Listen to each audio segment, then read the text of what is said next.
Hi, it's Martin Howey. I wanted to share a couple of ideas with you and an experience that I had the other day that I think might provide value and benefit to you, especially if you're a business owner or perhaps you're a consultant working with business owners, or maybe you're considering becoming a consultant to work with business owners to help them grow their bottom line profits and run their businesses more effectively and more efficiently.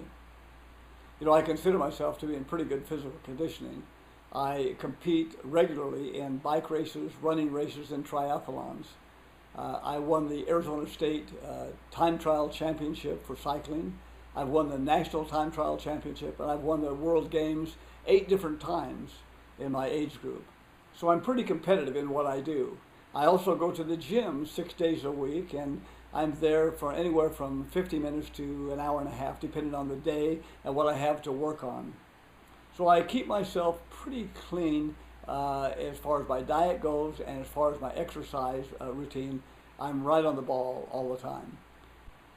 But the other day, I went to the gym that I train at, which is LA Fitness, and I asked them if it would be possible for me to change the name on one of the 3 policies or memberships that I have with them for different family members, because one of my sons would not be using that anymore, and I wanted to transfer it to another son. And they said, no, we don't change names on memberships. Once a membership is issued, it's in that person's name, and we don't change it. And I said, do you mean to tell me that you would rather have me cancel that membership altogether, and you forego any continuity income that would be coming in from that membership, than to change a name on the membership? Now understand that I've been paying on this membership for 3 years, so it's a significant amount of money that I paid them over that period of time. And they said, well, we'd rather not lose your business, but we don't make that change. That's a policy, a company policy we had. So I called the LA Fitness headquarters in California and spoke to someone named David. And he verified that they do not change the name on memberships. So once they're issued, it's in that person's name and they can't change it. And it's a company policy that if they did it for me, they'd have to do it for everyone else. And I thought to myself, well, that's a pretty dumb policy. It's not making it easy for me to do business with you. I'm just trying to give you a continuing source of income. It's the same number of people that are coming to the gym. One of my sons isn't going, but another one is. We just keep that membership going. But you'd rather have me cancel that membership and you'd lose that continuity income. Didn't make any sense to me. But it was a company policy, and so it comes from the top down, from corporate. Now, LA Fitness has a lot to learn about customer service. Because what happens is, because I had that negative experience, I started looking at other things around the gym that had kind of bothered me, but I never really focused on. Like, for instance, they have a man that comes in, he's a maintenance man, right during the busy time of the day, and he's vacuuming the floor right in front of where you're working out. And it's interrupting. Or he'll wash the mirror. He'll stand between you and the mirror and wash the mirror, clean the mirror, and you can't see what your technique is and what you're doing. Now, why can't he come in at night when the gym is closed? I mean, other businesses do that. They have a janitorial service that comes in at night when the gym is closed or when the business is closed, and they get it all done. And it's not an inconvenience for the customer. I've noticed that several pieces of equipment were not working. Or maybe the Naga hide covering needs to be replaced because it was ripped or torn. One of the things that bothers a lot of their customers is the fact that they open at 5 o'clock on weekdays and not until 8 o'clock on Saturdays and Sundays.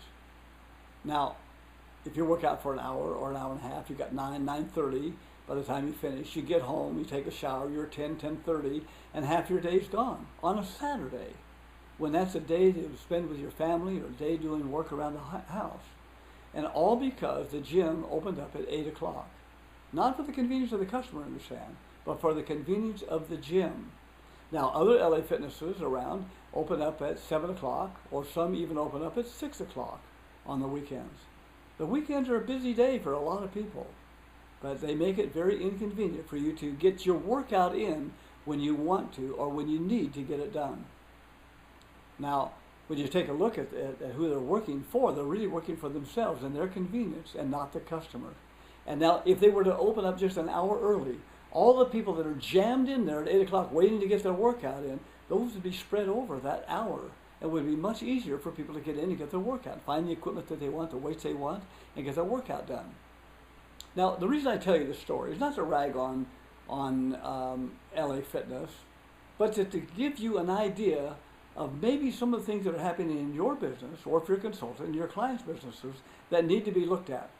Policies and procedures that were set in place at one time that have never been looked at again.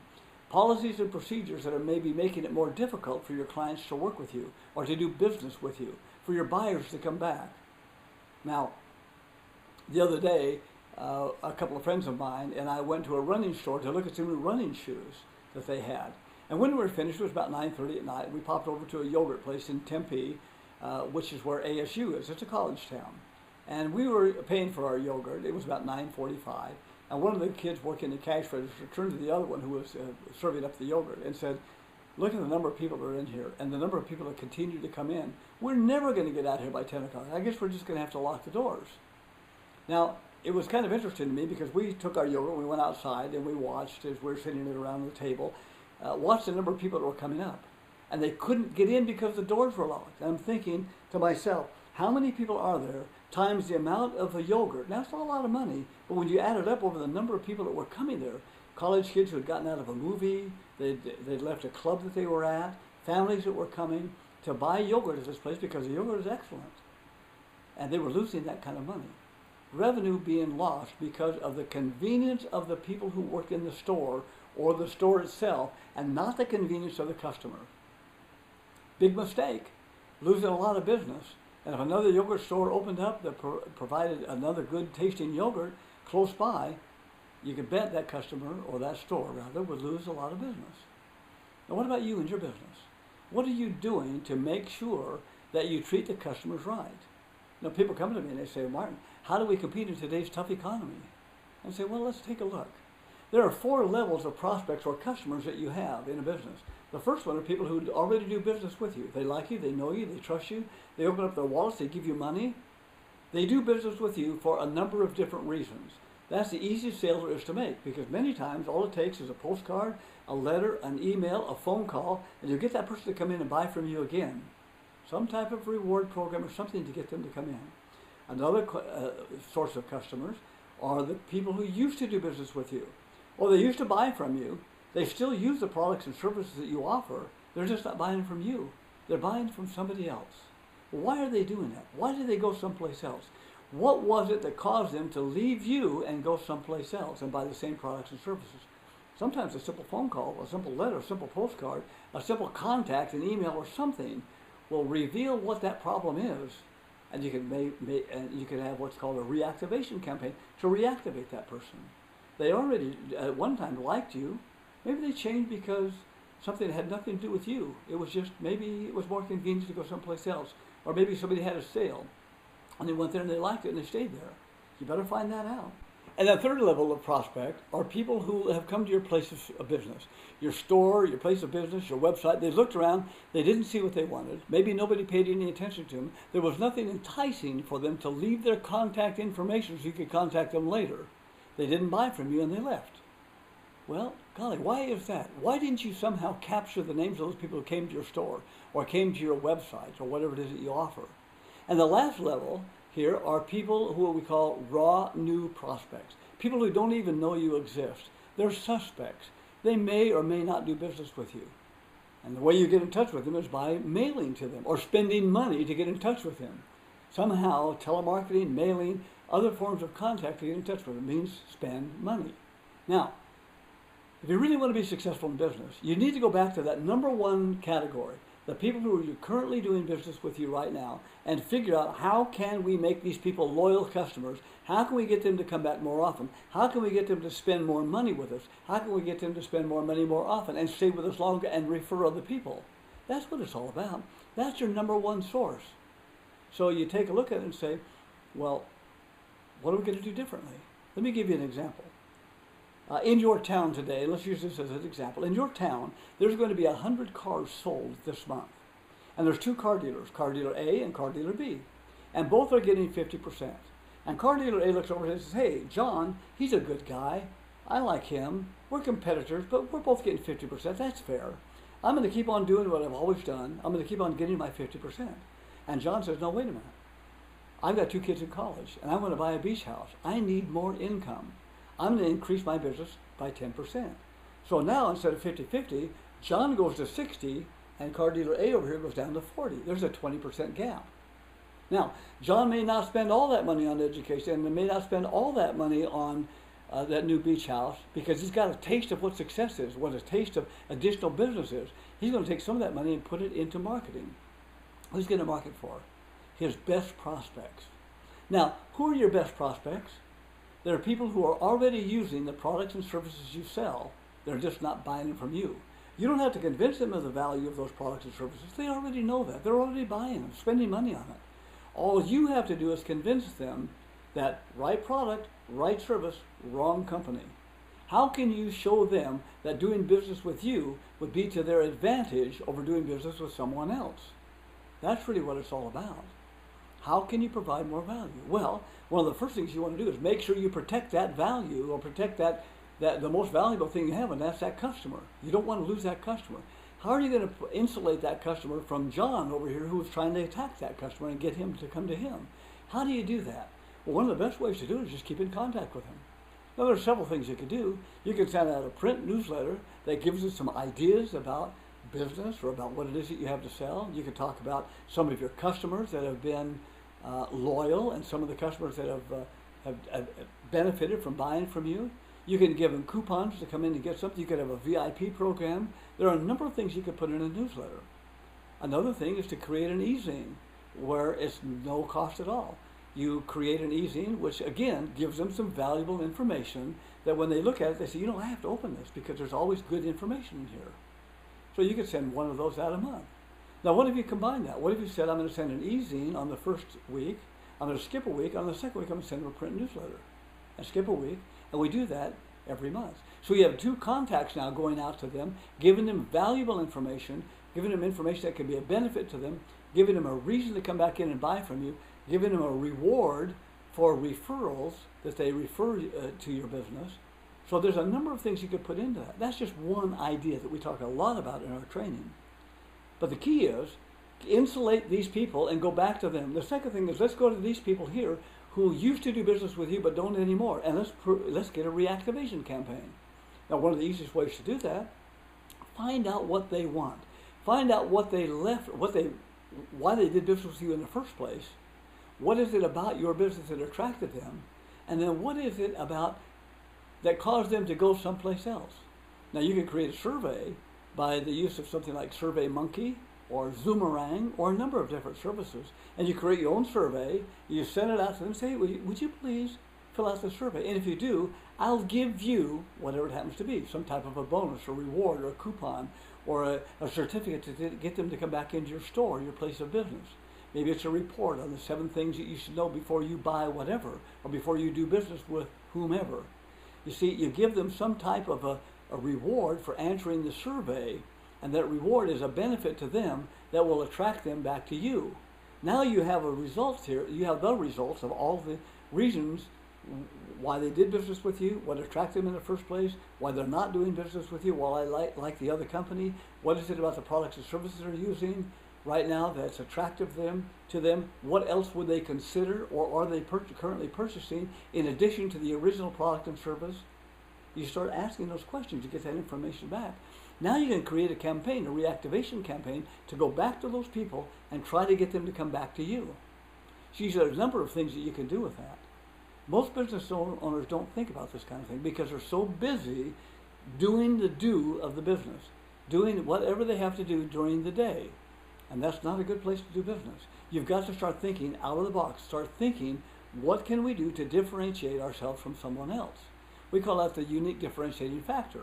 What is it that's unique about you that differentiates yourself from everybody else and causes people to not only consider you to be the go-to business, but to actually be the only business that they have to select from? Because you can offer something nobody else can offer. Now look, if you have 2 companies and both of them can offer the same thing, neither one of those companies has a benefit. If you have 2 companies and both can offer the same thing, and one does offer it all and one doesn't offer 3 or 4 or whatever features that are available, they choose not to, guess which one has the advantage? The one who offers it all. Now, here's where the real differentiating factor comes in. You have 2 businesses and both of them can offer the same thing, And they both do offer the same thing. However, one business offers something additional that cannot be had by this business over here. You see the advantage they're going to have? There's additional added value. Now let's suppose that you have a business and you sell the same kind of products and services others have to offer. What can you offer that goes beyond the actual product or service that you offer? Because look, the product or service is the same, and how it functions is the same. What can you do or what can you offer that goes beyond the value of that product or service? Something that only you can provide that nobody else can provide. Maybe it's a book that shows how to do it, a report that shows how to use a product. Maybe it's a CD, maybe it's a DVD. Maybe it's some form of additional service that you will provide that somebody else can't or is unwilling to provide. And it's something that has to be personal to you that only you can come up with. Now, that's not very hard to do. We talk a lot about that because that's such a unique differentiating factor. It's such an important part of doing business and competing, especially in today's tough economy. Look, there are a lot of businesses today that are having to do marketing that have never had to do marketing before. And when times get tough, a lot of times what happens is a controller or a CPA or some accountant in a business will look at the books and say, we're not going to do this anymore. We've got to cut out these expenses. And many times it's advertising. Let me give you an example. Let's say that you and I both run an ad and they cost us $1,000 a piece. And out of that ad, we generate 3 new customers who pay us $200 a piece. My question to you is, would you run that ad again? And most people will say, no, I won't run the ad. Why not? Well, it cost me $1,000, but I generated 3 customers. It paid me $200. That's only $600. I lost $400 on the ad. I'm not going to run that again. I say, well, that's fine. I'll run the ad again, and here's why. Because I know on average, now not all customers, but on average, my customers will buy from me 3 more times during the year. That's 4 times they bought from me. Now, if I take 3 customers times 200, that's $600, times 4 times they buy from me, that's $2,400 for a $1,000 ad. You see, I'm looking at it over a long period of time, and that's for the first year. Now we have to figure in how many more years are they going to buy from me. So I need to look at that. I also need to look at how many referrals can I generate out of each one of those customers. You see, now instead of me not running the ad like you wouldn't, I'm going to run that ad because I know what the payoff is. Now understand, we can't continue to run an ad that costs us money, right? Because we have a cash flow problem. But if you'll take some of that money and set it aside, eventually the day will come where you can now afford to run those ads and lose money on every single ad that you run if you know what your back-end residual income is going to be. You see, looking at the lifetime value of a customer is really critical. Now, if you're not going to run that ad again, you just pulled out of the marketplace. So the eyes that would normally see your ad are not going to be there because your ad isn't there. Those eyes now will be turned to my ad because I'm out there marketing when you're not marketing. You see the advantage I'm going to have? I'm going to get a double bang for my buck because you pulled out of the market and I still have a valuable product and service to put out there and I'm the only one marketing that. I'm going to have a tremendous advantage over you because you're not anywhere to be found. You see, it's a matter of taking a look at your business and saying, okay, what can we do? How can we make this thing work? And what I've talked about so far is very, very basic. These are very basic principles that most business owners don't understand. And when you start to give them these kinds of ideas and show them what they can do, it blows them away. And the presentation we make to our business owners will close 3 or 4 out of every 5 presentations. It's that powerful. You sit down with them, show them some of the things we've talked about, and they look at it and say, well, man, if I were just to do this or this or this, look what happened to my business. Well, we go into great detail in our training, and I don't want to get into that here. I just wanted to give you some ideas about what happened to me at LA Fitness and what they're looking at losing. They're not looking at the lifetime value. They're not looking at the convenience of the customer. They're not looking at taking care of somebody they've already got on the books. You know how many emails or how many letters or calls I've gotten from LA Fitness in the last 3 years since I've been there? 0. 0. But I get flyers all the time for a new gym that's opened up. I've been to that gym, and it's not the kind of gym that I really want to work out at, but I still get those flyers from those people or those postcards from them. So now what about you? What are you doing to keep your customers or your clients' customers, if you're a consultant, happy, to take a look at the systems and the procedures and the policies they have in place and determine, are they customer friendly or are they working on behalf of the business? What are you doing to reactivate those people? What are you doing to keep your message in front of people so they'll come back and buy from you over and over again? Well, this has been a little bit longer than I had anticipated, but I hope that you've got some value out of it. I hope there's some benefit here for you. I hope that you can take the ideas that you've gotten and you can make your business or your clients' businesses much stronger, much more profitable, much more efficient, much more effective for them to run. And that you'll gain some benefit out of that as well. Thank you very much for watching.